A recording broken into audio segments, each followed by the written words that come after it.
Khoroksa Bwrwi je Phuru no bwkhabai Hamjakyada. Bono no kuno Phuru phano Hamjakgo hwnwi swkango saklak. Bono no nasingnai nung bufuru sano hwnwi. Bono no bebak jorao no talkhaiwi phunuknai. Abono nung sak no bujina nangnai.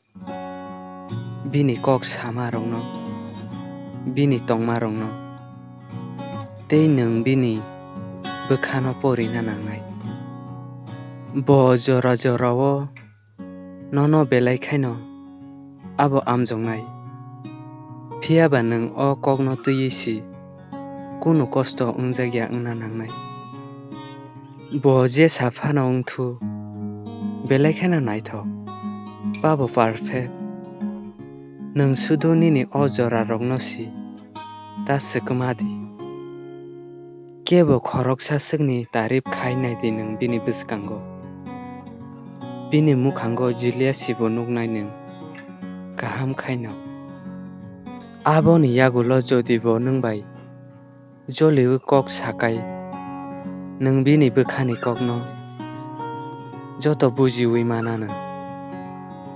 Hwnkhai jodi tabuk joto kok bujiwi simankha hwnkhe tei tamo no kiriwi tongkho je tongmani nini bwkhao nung sawi risidi. Tei tamo no nasingwi tong. Tangwi himale ang amtwi bo kothoma nukha. Nasingwi mang borok rok joralai thango tei pai thango.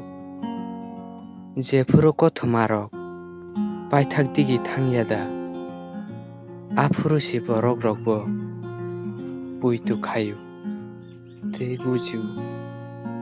Aboni bagwi no puilao bono bujikadi tei mung sakiriyawi nini bwkhani kok sairidi.